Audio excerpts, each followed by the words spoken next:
Subroto waste Bengal से हैं और हिंदी में इतने पारंगत नहीं हैं, तो उनके बिहाफ पे मैं उनका प्रश्न रख रहा हूँ। अ, आचार्य जी प्रणाम। आप हिंदी समझ तो लेते हैं ना? हाँ जी आचार्य जी। हाँ, ठीक है, हाँ। आचार्य जी नमस्कार। मैंने आपसे क्लाइमेट चेंज के बारे में काफ़ी सुना है और ये जाना है कि क्लाइमेट चेंज के कारण अब हमारा अंत निश्चित ही है। मेरी समस्या ये है कि अब मेरा मन करता है कि मैं ज़्यादा से ज़्यादा संसाधन इकट्ठे करूं, पैसे इकट्ठे करूं, ताकि जितना ज़्यादा हो सके उतना जी पाऊं। मन करता है कि पैसे इकट्ठा करूं ताकि जब तक क्लाइमेट प्रतिकूल ना हो जाए, एक जगह छुपा रहूं और जब चीज़ें ठीक हों तब वापस आ जाऊं।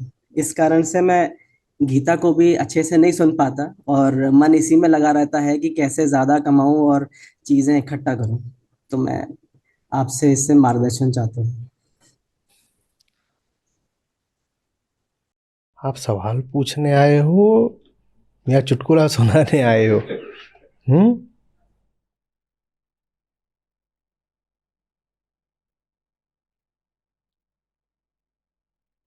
ये सब जो इवेंट्स होते हैं, ये दसों हजारों साल की टाइम स्केल पर होते हैं बाबा। ये थोड़ी होगा कि तुम कह रहे हो मैंने पैसा इकट्ठा कर लिया, जितने दिन क्लाइमेट चेंज वाली आफत रहेगी उतने दिन मैं कहीं दुबक के बैठ जाऊंगा और फिर जब क्लाइमेट चेंज खत्म हो जाएगा तो मैं पैसे बाहर लेके आऊंगा और मौज करूंगा। छिपकली हो क्या कि हाइबरनेशन में चले जाओगे और फिर जब मौसम बदलेगा तो बाहर आ जाओगे? ये एक मास एक्सटिंक्शन का फेज चल रहा है और जो पिछले फेजेस थे वो कोई ऐसा नहीं था कि 10 वर्ष के या 100 वर्ष के थे, वो हजारों साल चलते हैं।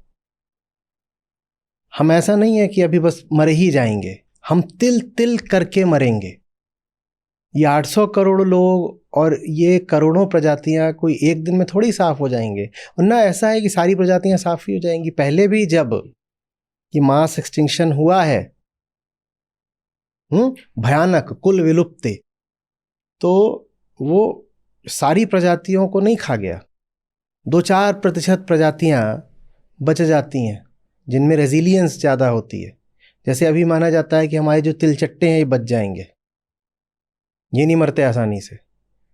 तापमान बढ़ जाए, गंदगी बढ़ जाए, वायुमंडल में अंड बंड गैसें खूब बढ़ जाएं, तो भी तिलचट्टा ऐसी चीज़ है जो बच जाएगा। वैज्ञानिक कहते हैं कि अगर आणविक युद्ध भी हो जाए और खूब रेडिएशन फैल जाए तो तिलचट्टा कॉकरोच तब भी बच जाएगा। तो कुछ प्रजातियां बच जाती हैं और जो साफ होती हैं उनको साफ होने में बड़ा लंबा समय लगता है। तुम थोड़ी जिंदा रहोगे कि मैं पैसा बचा लेता हूँ, क्लाइमेट चेंज है 10-20 साल का है, फिर सब ठंडा पड़ जाएगा और तब मैं निकल के आऊँगा गुफा से बाहर। हम मरते मरते मरेंगे। अभी 1.5 डिग्री बढ़ा है तापमान, 2.5 होगा, ये होगा, जल स्तर बढ़ेगा। जल स्तर कितना बढ़ ही चुका है और बढ़ेगा। ऐसा थोड़ा ही है कि एक बार में ही ये जो सारा भूमंडल है ये जलाप्लावित हो जाएगा। वक्त लगेगा। हम्म। हाँ, लेकिन 800 करोड़ की आबादी में से अगर प्रतिवर्ष बस 1-2% भी जलवायु परिवर्तन की भेंट चढ़ने लगे तो सोचो कितना है। और कोरोना ने कुल कितने मारे थे, कोविड ने? उतना प्रतिवर्ष होगा जितना पूरा कोविड महामारी करके गई 2-2.5 साल में। उससे कई गुना प्रतिवर्ष लोग मरेंगे, बीमार पड़ेंगे, अपना घर खोएंगे, अपनी आजीविका खोएंगे, अपनी सेहत खोएंगे, अपना परिवार खोएंगे। ये वैसी चीज़ नहीं है जैसे कि कोई बाहर से कोई बड़ी भारी चट्टान आई, उल्का आई और पृथ्वी पर टकराई और हम समाप्त हो जाएंगे, कि जैसा कहते हैं ना डायनासोर इसलिए मरे थे कि एक जबरदस्त, वो भी तुरंत नहीं मर गए थे। एक एस्टेरॉयड आया था, वो टकराया था साइबेरिया में, उससे धूल उठी थी जबरदस्त, वो धूल छा गई थी। धूल जब छा गई थी तो एक जबरदस्त जाड़ा छा गया था जो सैकड़ों हजारों साल तक रहा। उसने पृथ्वी के पूरे मौसम को बदल कर रख दिया। उसमें धीरे धीरे धीरे बहुत कष्ट के साथ हजारों प्रजातियां विलुप्त हुई, जिनमें डायनासोर भी थे। वे डायनासोर अकेले नहीं थे जो मर गए थे, वो अपने साथ हजारों प्रजातियां 2-4 दिन में नहीं मर गए थे। उन्होंने भी बचने की बड़ी कोशिश करी, गर्म जगहों पर जाने की कोशिश करी। जो वो चीज़ें खाया करते थे वो चीज़ें मिलनी बंद हो गई, चाहे वो शाक हो चाहे दूसरे जानवर हो जिनको वो खाते थे, वो दूसरे जानवर ही नहीं बचे, तो अब डायनासोर कैसे बचेंगे। तो उन्होंने भी, इस पे पूरा साहित्य है, बड़ा रोचक साहित्य है। और वो जो साहित्य है उसमें हर साल कुछ जुड़ता रहता है, जैसे नई नई खोज होती है। जब मेरे पास समय ज़्यादा होता था तो मैं ये सब बड़े उत्साह से पढ़ा करता था। यह भी एक नई खोज आई है कि किस तरह से डायनासोर की इस प्रजाति ने बचने की इस तरह से कोशिश करी थी और कुछ हद तक सफल भी रहे थे।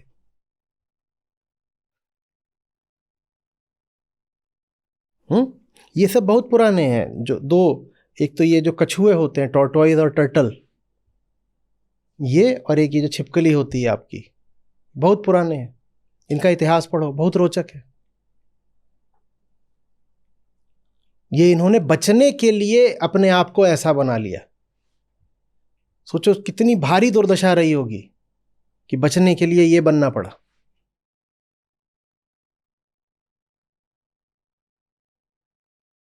बात आ रही है समझ में? ऐसा भी अगर होता ना कि एक झटके में सब साफ हो जाता, तो शायद हमें दर्द कम होता। हम एक झटके में नहीं साफ होंगे। फिर बोल रहा हूं, हम घुट घुट के तिल तिल करके मरेंगे, और मरने से पहले हम न जाने कितने अपनों की मौतें देखेंगे।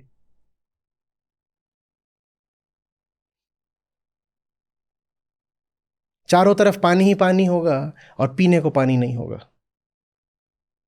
एक अंग्रेजी कविता है, खोजिएगा, बड़ा, water water everywhere but not a drop to drink.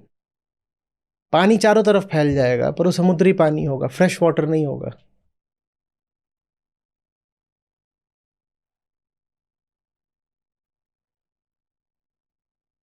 Fresh water जितना है वो पिघल करके समुद्र में पहुंच जाएगा। पियो समुद्री पानी।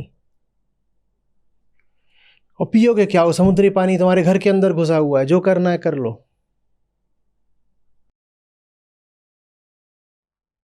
तुम्हारा काम न पैसा जमा करना है, न तुम्हारा काम आंख बंद कर लेना है। तुम्हारा काम है इस वक्त लड़ना।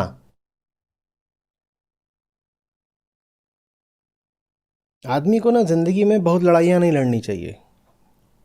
ज़्यादातर लड़ाइयाँ तो लड़ने लायक नहीं होती। 100,000 मौके आए कहीं लड़ जाने के, तो उसमें से 99 या 999 की तो उपेक्षा कर देनी चाहिए। भले ही कोई आपको कितना भी उकसा रहा हो, भड़का रहा हो, युद्ध में आमंत्रित कर रहा हो, घुसना ही नहीं चाहिए। जिंदगी माने ही लफड़े झपड़े, नहीं घुसना चाहिए। उत्तेजनाएं, प्रोवोकेशंस, इनमें पड़ना ही नहीं चाहिए। पर हर इंसान की जिंदगी में एक युद्ध ऐसा आता है जिसको वो पीठ नहीं दिखा सकता। मैं समझता हूं हमारी पीढ़ी के सामने वो युद्ध है जलवायु परिवर्तन को रोकने का। इसको नहीं पीठ दिखा सकते। बाकी बातों में तो मैं कहता ही नहीं उलझो। ये संसार झाड़ और झांखड़, इसमें कौन उलझता है? उलझ ही मर जाना है। मैं तो खुद कहता हूं कि झाड़ झाखड़ से उलझो मत, बच के चलो बस अपना। लेकिन ये एक लड़ाई ऐसी है जहां हम ये नहीं कह सकते अनुपस्थित, एब्सेंट, इसमें नहीं पीठ दिखाई जा सकती। बात अपनी नहीं है, चलो अपनी बात होगी, कष्ट सह लेंगे, मर जाएंगे। उन्होंने क्या बिगाड़ा है जो जो हमारी वजह से इतना दुख पाएंगे? उनके लिए, फिर चाहे वो जानवर का बच्चा हो या इंसान का बच्चा, उसने कुछ नहीं बिगाड़ा है।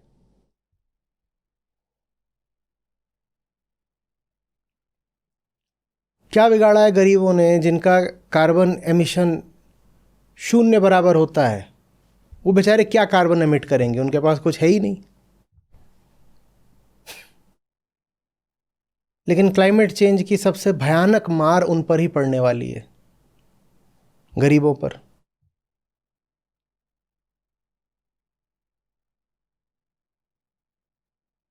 पशु,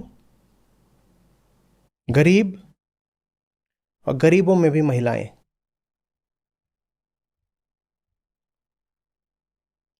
इन्होंने कुछ कुछ करा ही नहीं है कि इनको सजा मिले, पर सजा सारी इनको ही मिलनी है।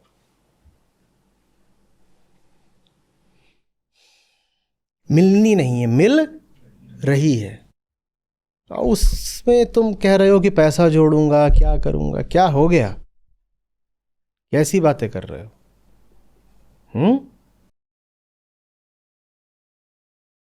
एक बात और समझना, क्लाइमेट चेंज और दुनिया की जितनी बाकी समस्याएं हैं वो सब आपस में गुथी हुई हैं, सब एक ही स्रोत से आ रही हैं। तो जब मैं बोलता हूं कि जलवायु परिवर्तन, तो साथ में ये भी बोलता हूं कि उससे लड़ने का एकमात्र तरीका आत्मज्ञान ही है। और आत्मज्ञान सिर्फ जलवायु परिवर्तन से नहीं लड़ता, वो न्यूक्लियर प्रोलिफरेशन से भी लड़ता है,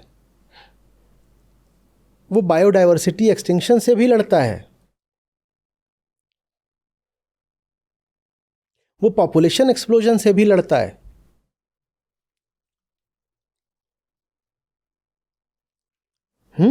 वो रिलीजियस एक्सट्रीमिज्म और टेररिज्म से भी लड़ता है,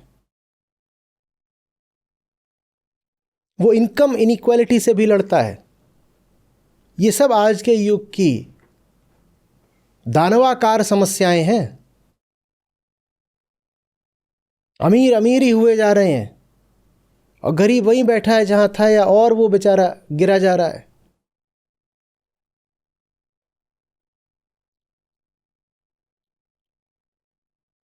जानवरों में कुल 5 7 10 प्रजातियां जो इंसान के काम की हैं और जिनका इंसान कृत्रिम गर्भाधान कराता है, उनकी तादाद बढ़ती जा रही है। वही वही जानवर हैं। दुनिया में इस वक्त अगर 100 जानवर हैं तो उसमें से जाने 96 या 98 वो हैं जिनको इंसान ने कृत्रिम रूप से पैदा करा है। बाकी सबको इंसान या तो खा गया या नष्ट कर दिया। तो पूछो कि दुनिया में इस वक्त जानवर की कुल गिनती करो तो उसमें जानवर के नाम पे बस यही निकलेंगे, बकरी, मुर्गी, भैंस, गाय, क्योंकि इनको इंसान ज़बरदस्ती पैदा करता है। सुअर काटने के लिए पैदा किया था ना, पोर्क, यही। बाकी सब जानवर मार दिए। आत्मज्ञान इन सब समस्याओं का एकमात्र साझा केंद्रीय इलाज है, और इन समस्याओं की साझी और भयावह अभिव्यक्ति है क्लाइमेट चेंज। इसलिए हम उसकी बात करते हैं, वरना सारी समस्याएं एक है, और सब समस्याओं को अलग अलग देखना बहुत बड़ी समस्या है। इंसान के सामने आज जितनी समस्याएं हैं ना, वो एक ही केंद्र से आ रही हैं। हमें कुछ पता नहीं, हमें भोगना बहुत है, ये है समस्या। हमें भोगना खूब है।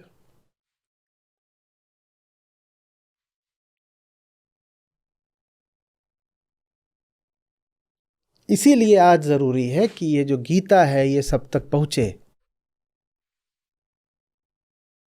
ये शास्त्र नहीं है, ये दवा है। और अगर हम युद्ध की बात कर रहे हैं तो ये शास्त्र नहीं है, यही शस्त्र है।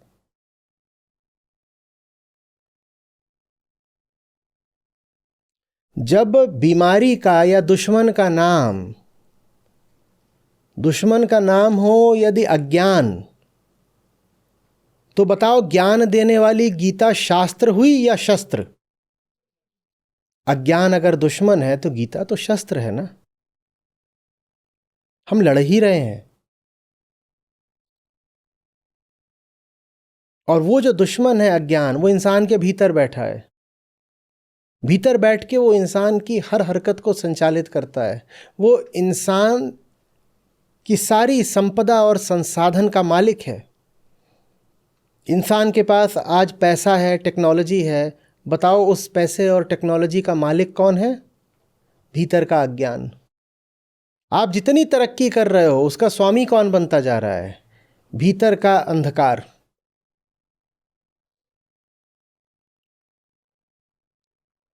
इसीलिए जो बड़ी से बड़ी लड़ाई है आज, वो भीतरी अंधेरे के खिलाफ है। हम वही लड़ाई लड़ने की कोशिश कर रहे हैं।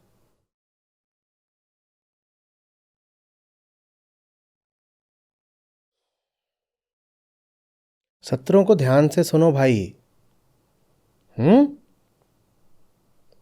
जी अच्छा जी। आगे बढ़ो।